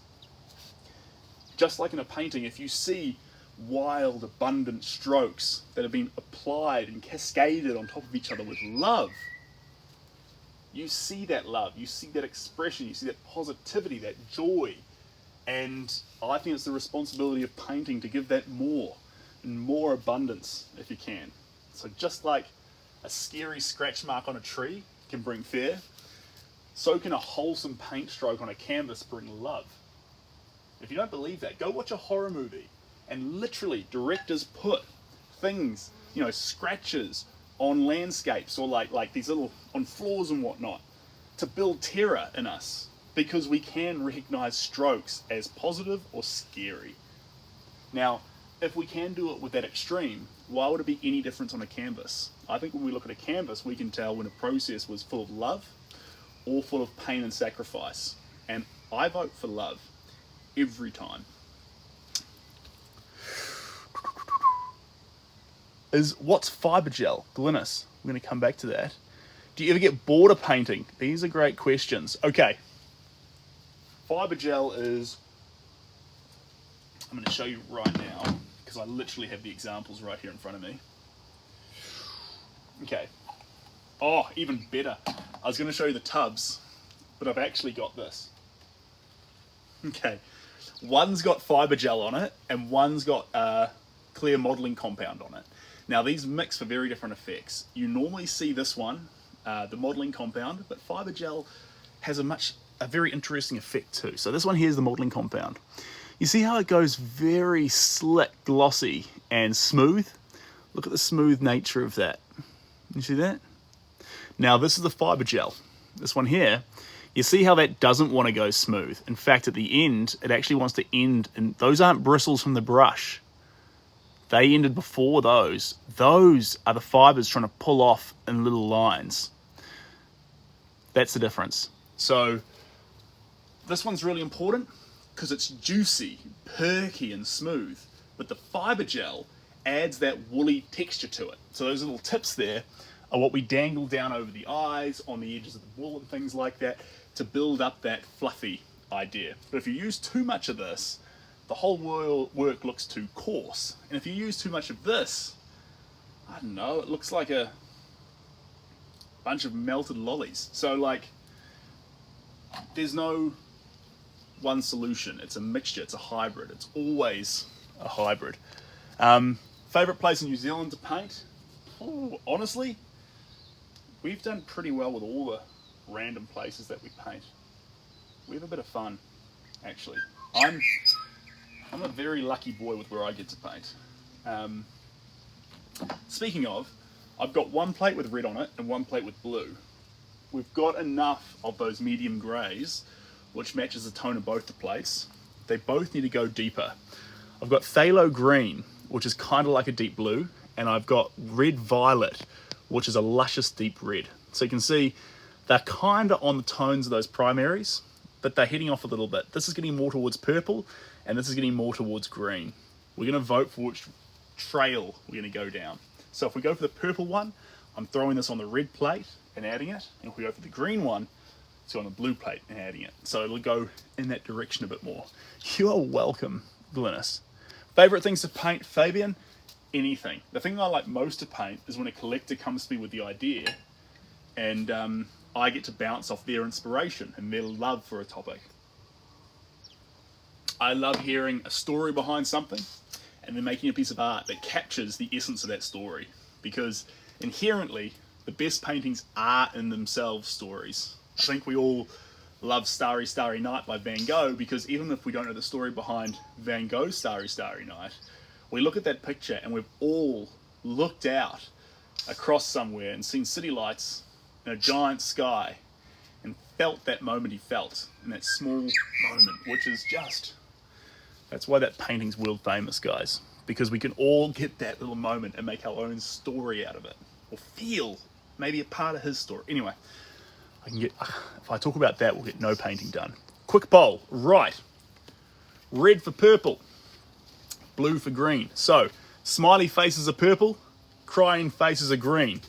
Now, you're welcome to fall to either side. It's totally fine. Just because they're cry faces doesn't mean we don't like green. Just because they're smiley faces doesn't mean we like purple. We got 4 votes on the purple front, but 1 vote on the green front. It's actually called phthalo green, and it's actually called red violet. Comparing them both, the red violet is 3 times more expensive than the phthalo green. That doesn't mean it's 3 times as good. I'm happy with either one, but this one's coming out at 8 votes with 5 votes sitting on the green front. Smiley faces for the purple, and we've got crying faces for the green. He's already running out of gas, and it hasn't even got to the end of the voting thing yet. One big thing of breath. We're sitting there on 12 versus 8. 12 smiley faces versus 8 cry faces. 14 plays 8. 14 on the purple front. 8 on the green front. If you want to jump on green, cry faces are where it's at. 9 cry faces plays 16 smiley faces. This one's sitting in the lead. Your last chance for this one. The last 2 seconds. 9 plays 16. It is over here tonight. It is over, and we are using purple. My breaths through that were all in the wrong place. I was running out of gas the whole way through that yarn. I was like, as soon as I took a deep breath, I was already crying out for another one. I'd be like, I would get in such trouble at a racetrack. They'd be like, Seb, can you commentate this race? And you get like, the horses would be like 200 meters down the track of an 800 meter race. And I'd be like, I'm so sorry guys, stop the horses, I'm out of gas. And you'd be like, Seb, you get like, people have paid big money to be here. These, you know,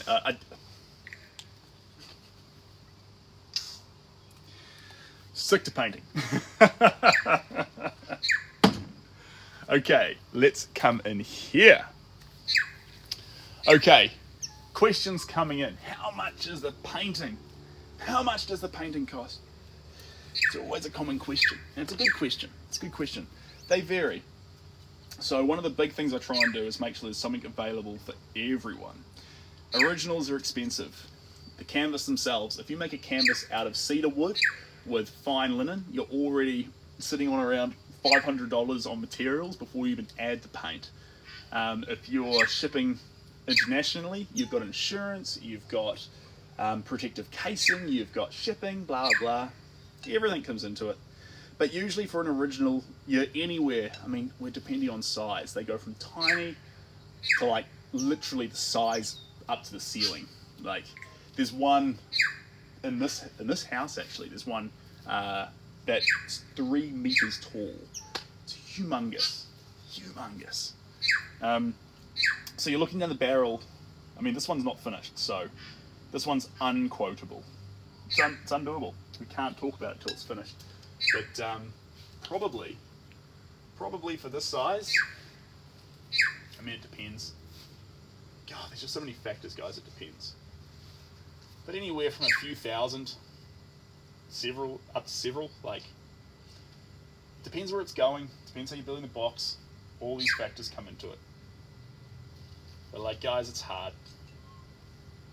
It's like saying, I think the best example I can give you for that is imagine going to a car yard, like a Toyota car yard, or like, imagine going to imagine going to a, what's an international dealership, Hyundai, Mazda, Toyota, and walking in and going, how much for car? How much for car? You. How much for car? And the poor dealer would be like, like, do you want a second-hand car? Do you want a new car? Do you want, are you going for a fancy one? Are you going for, like, that's a hard question, like, sympathy, right? Are you in New Zealand or Australia? Okay, so we are talking in. We are talking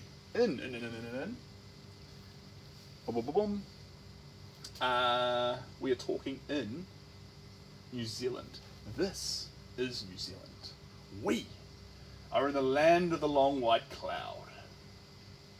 The land of the long white cloud. I hope that example made sense though. Kind of is like a car yard in that sense. Which seems funny to compare art to a car yard, but the example would have been like, that's why it can be hard to just put a price on something. You need to point to a car and say, how much is that? That's a better thing. Ooh, you think so? I'd say nah. I don't think it does sound the same. So if you listen to my accent, I sound kind of like a robot. There's this drone to it, as in every single word sort of has the same amount of tone to it or intensity to it. And then if you go to Australia, there's a more nasally element to it, and they talk more as if there's a B in their throat, and there's a bit more of like an element more like this to it. And then Kiwis don't have that amount of expression to it. We just have a robotish drone to our tone, and some people like that. But I mean, it really depends on what you're into. I like my robot drone. I'm a big fan of my robot drone. A lot of people say that if you hear a Kiwi and an Aussie together, they sound very different. I think that would be similar to comparing, here's a good example.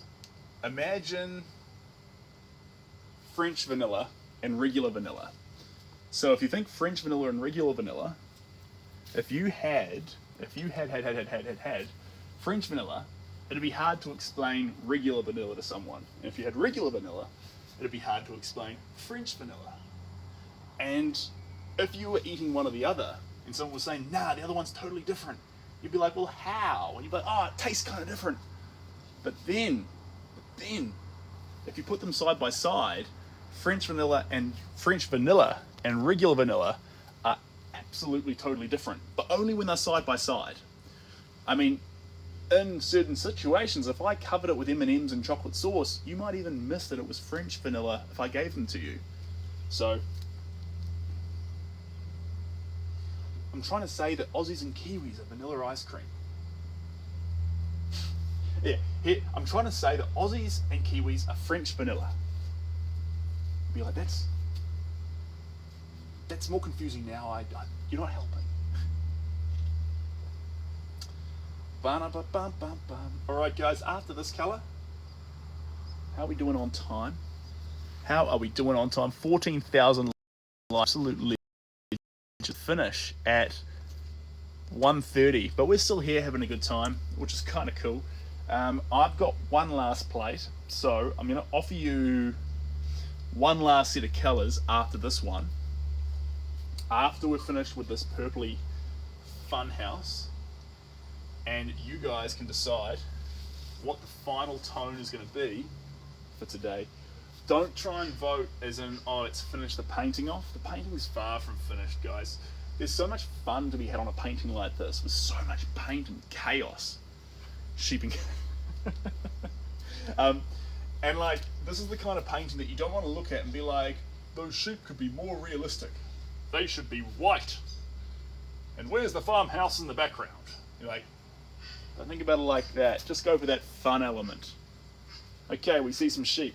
We see enough detail to see a sheep. Be happy with that. Once you see the sheep, just lose yourself in chaotic paint. That's all you want to enjoy. Like, enough things in the media or on billboards, on social media are trying to give you an exact definition and whittle things down. Just let this be free. And if this whole space only just indicates sheep, then so be it. Let's just enjoy that. Because the sheep are only providing the means in order to have chaotic paint here. Once we've got the sheep in here, the sheep are like the anchoring point for chaos. They're like the guidelines. They're not creating rules for us. Paint must go here, paint must go there. Nah. All the sheep are doing, they're creating the opportunity to be insane with paint. You see, if I didn't have the sheep and I was just adding paint to this canvas, I'd be insane. You'd be like, he's literally insane. He's just splashing paint around an endless giant square. But with the sheep, they justify cause. And once I've got cause, then I can be publicly insane. And this here, what I'm doing, splashing coloured liquid on a giant square, and the abundant chaos that this is in, this is genuinely crazy. And that's the beauty behind it. Because photography makes sense. It does, it just makes sense. And design makes sense. And movies typically make sense. But that's the beauty behind paint, and that's why when photography became into existence, we didn't lose paint, because paint doesn't make sense. And as historians, we try and whittle down, oh, the French Impressionists, oh, the so-and-so's, the postmodern era of painting, blah, blah, blah, blah. Yeah, we can do that. But inherently, the beauty behind paint is that it doesn't make sense. We just, as humans, primally, culturally, instinctively like it. And that's where paint's always going to be special. That's why no matter how much time goes by, people still see Starry, Starry Night and go, ah, that's nice. And people still see works of Monet and we're like, oh, the colours are just wonderful. How long was it since Monet was painting bridges and hay bales? And yet we can still see fun in there because it doesn't make sense. It's just wild, chaotic, primal feelings splattered around with coloured liquids. And that's fun. That is just special. Now, sorry. going to go into my little... guys, this is my paint kit. It's got a wet bottom at the moment, but this is my paint kit, and someone might be wise and be like, that is a picnic set. It is. It's the greatest thing ever. I used to have toolboxes, but I had to carry them under my arms. This thing goes on my back, and I'll show you in here. Watch this. My paintbrushes sit there perfectly like cutlery does, because they have all these little wedge, perfect little things to hold it all in. And then all my paints go in this compartment, and it cost me $5 New Zealand, so $3 American from a second-hand shop. So typically my sunblock, so I never forget it, goes in this side here like that, and then it spins slightly. My insect repellent goes in there as well. So then my whole outdoor set. This is my insect repellent. Hold on. So that's my outdoor kit ready to go. And then paints in this slot. I put my little if it's windy, I've got a little sound system that can go in here that allows the sound to be clearer. But right now, if I put it on, we'd miss the sounds of the birds. So we don't use that. And I have a little rag here. Lovely. Right. The final two colours. I agree. The final two colours. Okay. A couple here.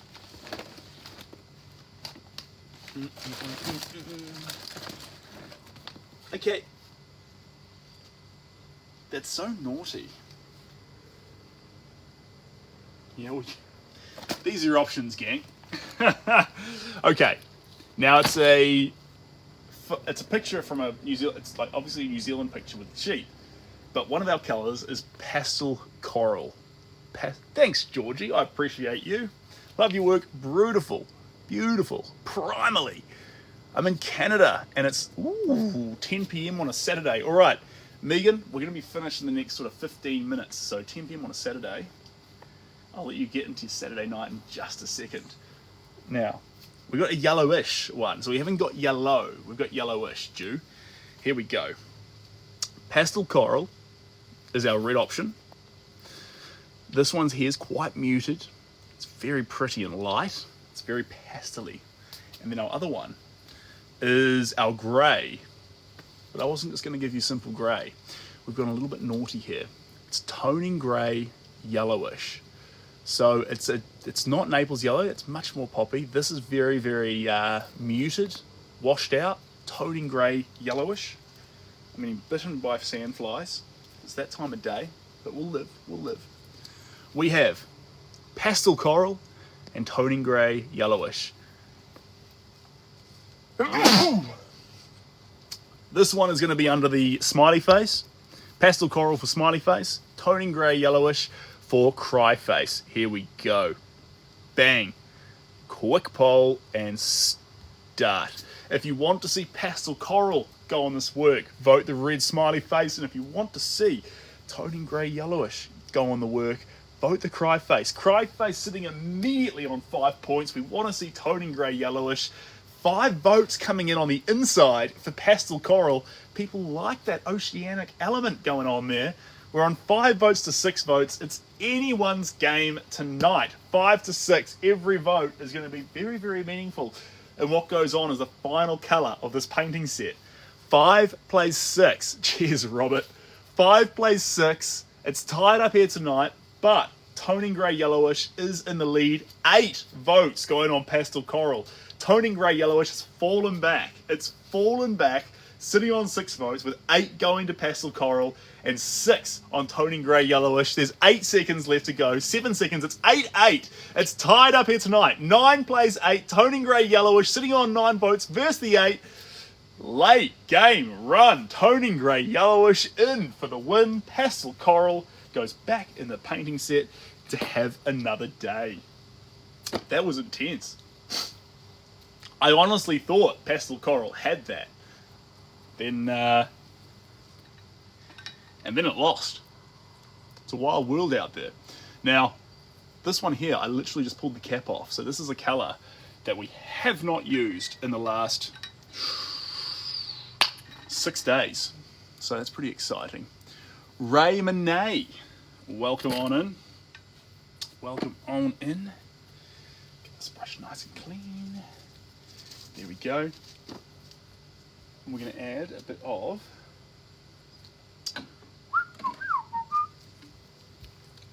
binder medium over the top, just like that. Put that up there. Pick this one up here. Coming on in hot. Have I put some? Oh, yes, actually, thank you very much, Cheryl. Because I just got bitten twice and then forgot to do anything about it. So, even though we're only here for a few more minutes, that's important. Hello to South Africa Jew, welcome on in. You're painting like Leroy. Well, Leroy's having a good time then. Who's that there? Bickadoos? Bickadoos, it varies. I was just talking about this before. Asking how much a painting is kind of like going to a car yard and asking how much a car is. They vary drastically. Originals can be anywhere from a few thousand up to above, like up much, much higher. Prints are great for making art available for everyone. Colour on the prints is fantastic. So prints are a few hundred, from 100 to a few hundred, and then I'm working on some other little bits and pieces to help you on the even more affordable front. But that the problem with that sort of stuff sometimes is when you talk about art being sold for $20 or $40 is it's hard to get the quality of colour in that stuff. And so I've looked at maybe 14 products now, like t-shirts and like little miniature prints and things like this. But every time I do, I'm like, you've only got 10 pigments, so the artwork loses all its luster. Like, we need to find something where it actually has that punch to it, has that, you know, potency of pigment and color. So basically, guys, I'm working on finding something, but until I do, prints and originals are the be all end all. So I'm excited to find some more. Well, that's awfully close to the ledge. It is. It is. I'm risking it for the biscuit, but there is no wind out at the moment, so the world is our oyster. The world is our oyster. Ray Manny, thanks for all the gifts, you absolute legend. I really appreciate it. And the roses, Desert, you champion. Anti-mosquito, yeah. Bug spray. Bug spray, baby. Okay, let's get this on here. Did I show you this up close? I just mixed it in, and this has turned it into like a Rotorua mud pit. And see that? Yum, yum, yum, yum, yum. And actually, that's so beautiful, we might actually paint. This is exactly what a Rotorua mud pit actually looks like. That's the colour, that luscious. If you've been here in New Zealand and you've gone to Hell's Gate and you've bathed literally in the mud, you'll know what the Rotorua mud looks and feels like. And that is probably strangely reminiscent of that. Yeah, it kind of looks like a muted mustard. Not a mustard, sorry, a muted muted custard. I was wondering why I couldn't find that word. A muted custard. Now, and this is the sort of colour that makes those more intense ones like the reds and the purples fall back, but actually allows them to contrast more. So weirdly enough, makes the intense colours less, but more potent. Kind of like turns those intense colours into like a cordial of intensity. There we go. Oh, don't baby, why go crazy? How's about cooking something up for me?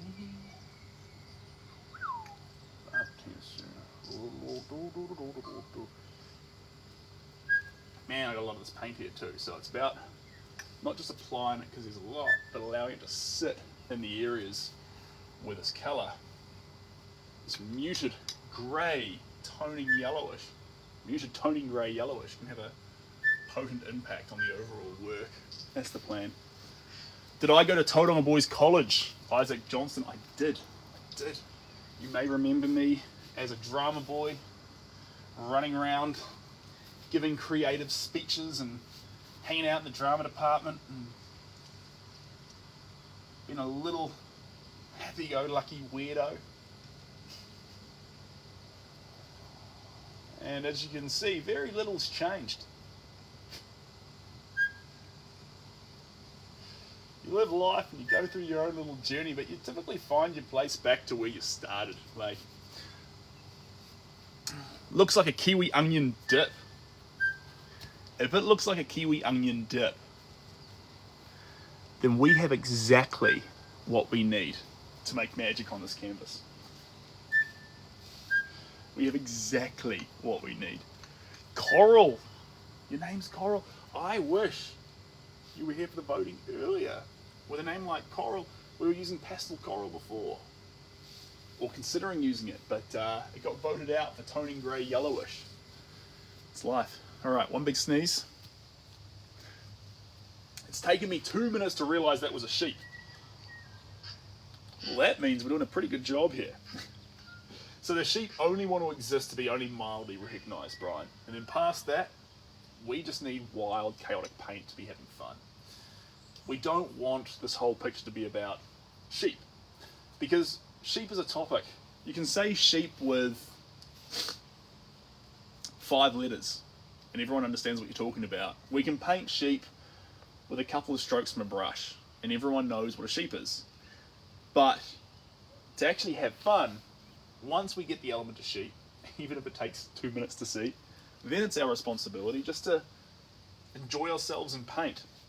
And so the sheep, once they exist and you can see them, all we have to do is play with paint and go crazy. Because the sheep provided the excuse to go crazy. That's all we wanted. We just wanted an excuse. Just like with music. Music's great, but music's perfect when it provides an excuse to dance. That's all we want. We want music that provides excuses to dance. That's why we love certain kinds of music. That's why sometimes it doesn't matter what song plays.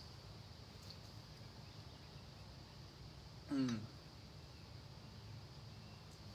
you think about music like that, it changes how it feels too. Same with art. Once you think about art like music, what if it wasn't about a beautiful picture as such? You know, creating a perfect realism picture. Leave that for photography. What if art's purpose was to just be a little bit crazy and expressive in a moment?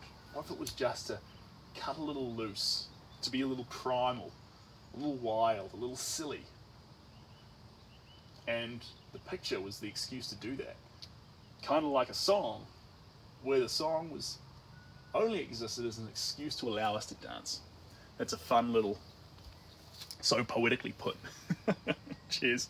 And thanks, Ryan. You're a legend. That tui, not sure if that is what you do for a living, but would be amazing. Oh, thanks, kids. I appreciate that. I was really lucky when I was in high school and actually all through my life to have amazing teachers. I was really, really lucky. Not even always art teachers, but people who influence the art that I make weren't always from art backgrounds. They don't have to be. Your peers and those you love can teach you more about your craft than anyone else on the face of the planet. Their genuine love for you, knowing when to say yes to things and knowing when to say no. Potent. Potent. A best friend that can tell you no when you need to hear no, and yes, and do it when you need to hear yes and do it. Don't ever trade that person. They are a valuable asset to your life. That's what I found anyway. There we go. A little bit there. A little bit there. Right. We are out of paint. And I get a little bit, I did a little bit on my face there. Anyway, this has been an absolute thrill. Love your energy and personality. Oh, thanks guys. I appreciate that. But you had interest in art in school? Yeah, tons. But that doesn't make you an artist. Just like people who don't like sports in high school don't all become sportsmen. I think Mahi Drysdale, the world champion rower, didn't find rowing till he hit university. So although I loved art ever since I could crawl, doesn't make me, it doesn't make me any more of an artist than you could be if you wanted to paint. This stuff here, art is emotions, and you have just as much right to feel as any person who makes visual art. Don't you ever forget that. And anything out there in the world that would make you think otherwise is a red flag. Not wrong, just a red flag. You're allowed to feel, and your feelings should be as respected as someone who can get their feelings and put it on a surface. And that's a fact, in my mind anyway. Sheep and her baby, we see it. It is a sheep and a lamb. It's wild, it's a sheep and a lamb though. Now, guys, I'm gonna do a quick little zoom out, zoom in for you guys, and then I've got to dash, I've got to pack up, and then I've got like a mountain of emails, and if you've sent me an email and I haven't replied yet, I'm so sorry. I'll do better, but it was just such a nice day and I wanted to come out here and paint. I put on a lot of sunblock and it was very unnecessary. Okay, here's the distance point of view. From this point here, we can see sheep. We can just see sheep. We can just make them out. I didn't want just a green landscape, so there's a ton of blue in there too. It's almost half water, half green. I love that, it's really cheeky. But we just see sheep. And as we come closer, this is where you were stationed before. So at this point, about this point, we start to wonder if we see sheep or just wild paint. So we're half and half about this stage, which is a great place to be. It's this dance 50-50 between chaos and clarity. And that's beautiful. Now, let's go right up to it. This is where it gets silly. I'm going to spin it around so I can see exactly what you're looking at. Okay, here are our sheep. That's this point here, 50% between chaos and clarity. Let's go into the chaos. Okay, I love this eye here. We've come up here before. Okay, we're at the eye, and you can see here it literally jumps off the canvas. And this fiber gel that we were using is how it curls down like wool coming over the eyes. There's the sheep's nose, and you can just see the same fiber gel curling out everywhere, making an absolute mess. We come in here. Here's what I was talking about when I was saying it ends in really, really messy results. This is the edge of the sheep, looking absolutely chaotic. And then probably down in here in the underbelly, this is where we just see all the pigments just dancing with each other, being naughty and silly. There's really no clarity here, guys. There's no clarity. This is all just crazy. And that's what it wants to be. So if you were standing here, you wouldn't be like up close and personal with a sheep. You're up close and personal with crazy human expression. Then when you come back here, and we could be sitting over here, having a beer, having a coffee, having a drink, whatever, and then we see sheep in the distance. That's the nice part of it.